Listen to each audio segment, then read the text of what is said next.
నమస్తే ఫ్రెండ్స్, మన ఛానల్ కు స్వాగతం. ఈ రోజు మనం ఒక ఇంపార్టెంట్ విషయం గురించి డిస్కస్ చేస్తున్నాం. రీసెంట్ గా జమ్మూ అండ్ కాశ్మీర్ లో జరిగిన పహల్గామ్ టెర్రర్ అటాక్ గురించి, పిఎం మోడీ తీసుకున్న డెసిషన్స్ గురించి, ఇండస్ వాటర్ ట్రీటీ సస్పెన్షన్ గురించి, యుఎస్ ఇజ్రాయెల్ సపోర్ట్ గురించి and most importantly war possibility గురించి క్లియర్ గా అర్థం చేసుకుందాం. ఈ విషయం కాంప్లెక్స్ గా అనిపించినా నేను సింపుల్ గా అర్థమయ్యేలా ఎక్స్ప్లెయిన్ చేస్తాను. సో స్టార్ట్ చేద్దాం. దానికంటే ముందు ఈ వీడియోని లైక్ చేసి మన ఛానల్ ను సబ్స్క్రైబ్ చేసుకోండి. అలానే మీ ఫ్రెండ్స్ అందరికీ షేర్ చేయండి. ఏప్రిల్ 22, 2025న జమ్మూ అండ్ కాశ్మీర్ లో పహల్గామ్ అనే బ్యూటిఫుల్ టూరిస్ట్ స్పాట్ లో డెడ్లీ టెర్రర్ అటాక్ జరిగింది. ఈ అటాక్ లో 26 మంది మోస్ట్లీ టూరిస్ట్ చనిపోయారు. ఈ ఘటన దేశాన్ని షాక్ చేసింది. పాకిస్తాన్ బ్యాక్ టెర్రరిస్ట్ ఈ అటాక్ చేశారని ఇండియా అంటుంది. ఈ అటాక్ తర్వాత పిఎం మోడీ సీరియస్ డెసిషన్ తీసుకున్నారు అండ్ ఇండియన్ ఆర్మ్డ్ ఫోర్సెస్ కి ఫుల్ ఫ్రీడమ్ ఇచ్చారు. అసలేంటి ఈ డెసిషన్స్? వార్ జరిగే ఛాన్స్ ఉందా? India and Pakistan military strength ఎంత? అండ్ యుఎస్ ఇజ్రాయెల్ సపోర్ట్ ఏంటి అని కూడా చూద్దాం ఈ వీడియోలో. ఫస్ట్ పహల్గామ్ అటాక్ గురించి కొంచెం డీప్ గా చూద్దాం. పహల్గామ్ జమ్మూ అండ్ కాశ్మీర్ లో టూరిస్ట్ డెస్టినేషన్ లో ఒకటి. జనాలు మినీ స్విట్జర్లాండ్ అంటారు.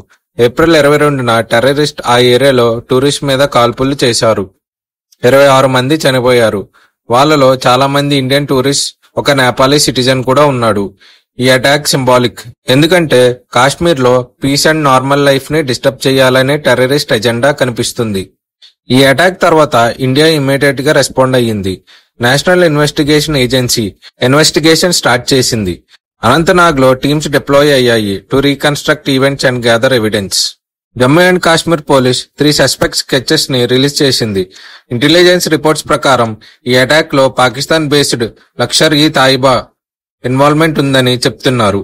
ఈ అటాక్ 2019 పుల్వామా అటాక్ తర్వాత డెడ్లియెస్ట్ సివిలియన్ టార్గెటెడ్ అటాక్ అని చెప్పవచ్చు. ఈ ఘటన తర్వాత దేశమంతా కోపంలో ఉంది. Public, opposition parties and international leaders కూడా ఈ అటాక్ ని ఖండించారు.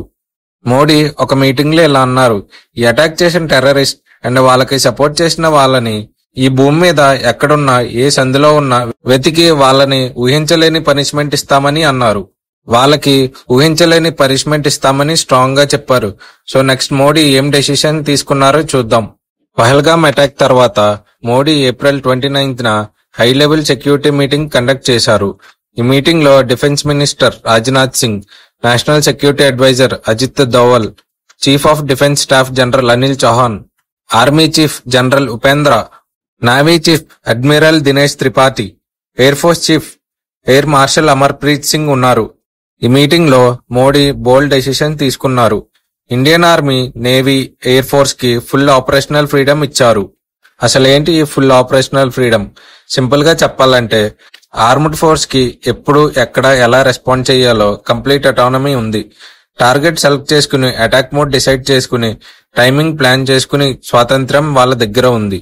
ఈ డెసిషన్ హిస్టారిక్, ఎందుకంటే పాస్ట్ లో surgical strike, 2016 Uri attack and Balakot air strike, 2019 Pulwama attack లాంటి ఆపరేషన్స్ లిమిటెడ్ స్కోప్ లో జరిగాయి.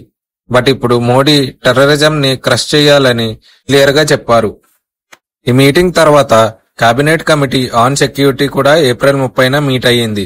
సిసిఎస్ లో Modi, Rajnath Singh, home minister Amit Shah, finance minister Nirmala Sitharaman, external affairs minister S Jaishankar ఉన్నారు. ఈ మీటింగ్ లో కూడా సెక్యూరిటీ సిచ్యువేషన్ రివ్యూ చేసి దోషుల్ని న్యాయానికి తీసుకొస్తామని రిజాల్వ్ చేశారు. కానీ మిలిటరీ యాక్షన్ తో పాటు ఇండియా డిప్లొమాటిక్ మెజర్స్ కూడా తీసుకుంది. మోస్ట్ ఇంపార్టెంట్ డెసిషన్ ఏంటి అంటే Indus water treaty suspension. Indus water treaty ఏంటి అంటే 1960లో ఇండియా అండ్ పాకిస్తాన్ మధ్య వరల్డ్ బ్యాంక్ మీడియేషన్ లో సైన్ అయిన agreement. Indus river and it's tributaries Jhelum, Chenab, Ravi, బీస్, సట్లెజ్ వాటర్ ని షేర్ చేసుకునే రూల్స్ ఇది. ట్రీటీ ప్రకారం western reverse Indus, Jhelum, Chenab water 80% Pakistan కి, ఈస్టర్న్ రివర్స్ రవి, బీస్, సట్లెజ్ వాటర్ ఇండియాకి అలోకేట్ అయ్యింది. Pakistan agriculture, especially Punjab, Sindh provinces ఈ వాటర్ మీద హెవీలీ డిపెండ్ అయి ఉన్నాయి. పహల్గామ్ అటాక్ తర్వాత ఇండియా ఈ ట్రీటీని ఇన్ అబియన్స్ లో పెట్టింది, అంటే సస్పెండ్ చేసింది. ది డిప్లొమాటిక్ మాస్టర్ స్ట్రోక్ అని అనలిస్ట్ అంటున్నారు. ఎందుకు? పాకిస్తాన్ వాటర్ రిసోర్స్ చాలా క్రిటికల్.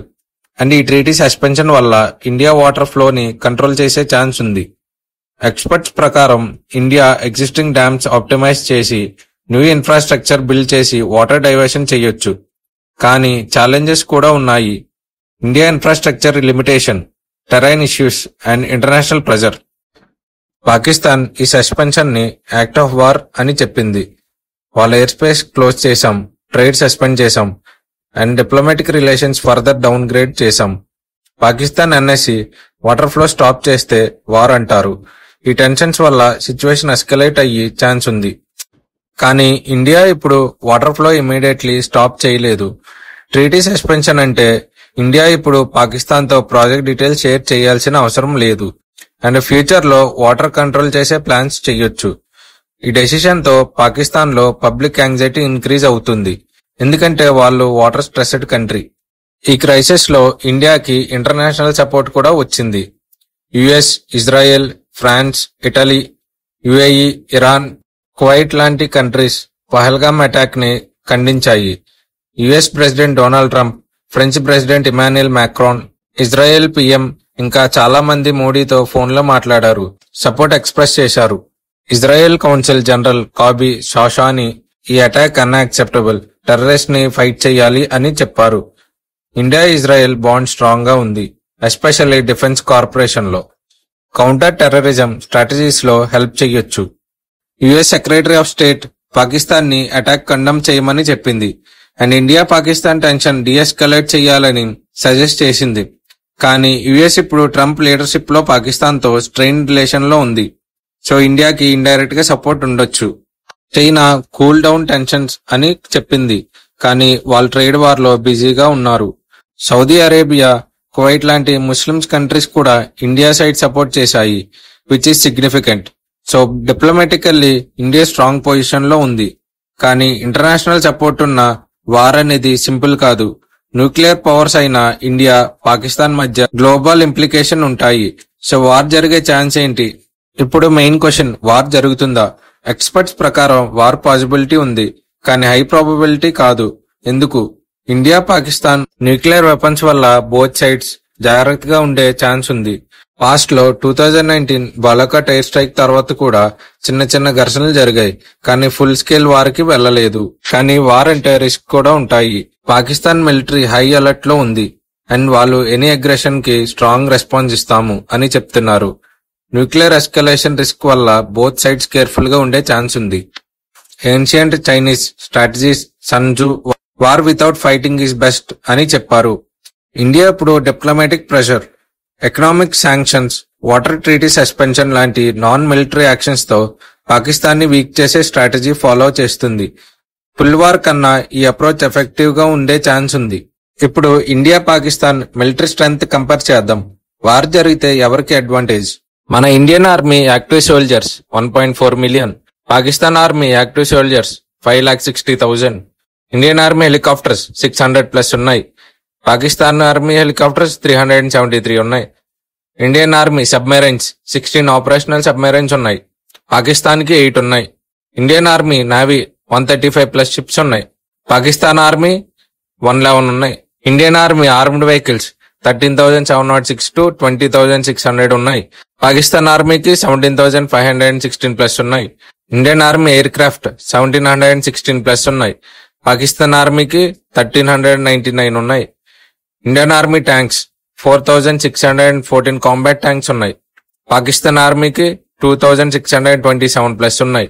అలానే నంబర్స్, టెక్నాలజీ అండ్ ట్రైనింగ్ లో ఇండియానే better.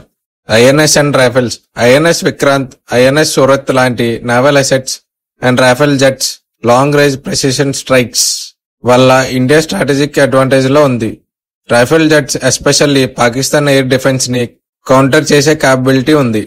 India military power, numbers, technology and international support లో క్లియర్ అడ్వాంటేజ్ లో ఉంది. కానీ వార్ అంటే ఎకనామిక్, హ్యూమన్ కాస్ట్ కూడా ఉన్నాయి. So India likely targeted precise action తో రెస్పాండ్ చేస్తుంది. సో ఫ్రెండ్స్, ఈ వీడియోలో మనం Pahalgam attack, Modi decisions, Indus water treaty, US Israel support and war possibility గురించి డిస్కస్ చేశాం. ఇండియా స్ట్రాంగ్ పొజిషన్ లో ఉంది, మిలిటరీలీ, డిప్లొమాటికల్లీ. వార్ జరిగే ఛాన్స్ లో, కానీ targeted military actions, diplomatic pressure తో ఇండియా రెస్పాండ్ చేసే ఛాన్స్ ఉంది. ఈ సిచ్యువేషన్ లో India zero tolerance to terrorism policy follow చేస్తుంది. మీ థాట్స్ ఏంటి? వార్ జరుగుతుంది అనుకుంటున్నారా? ఇండియా స్ట్రాటజీ గురించి మీ ఒపీనియన్ కామెంట్ చేయండి. ఈ వీడియో హెల్ప్ అయింది అంటే లైక్ చేయండి, షేర్ చేయండి అండ్ ఛానల్ ని సబ్స్క్రైబ్ చేసి బెల్ ఐకాన్ ని ప్రెస్ చేయండి. నెక్స్ట్ వీడియోలో ఇంకో ఇంట్రెస్టింగ్ టాపిక్ తో కలుస్తాం. Until then stay informed, stay safe. Jai Hind.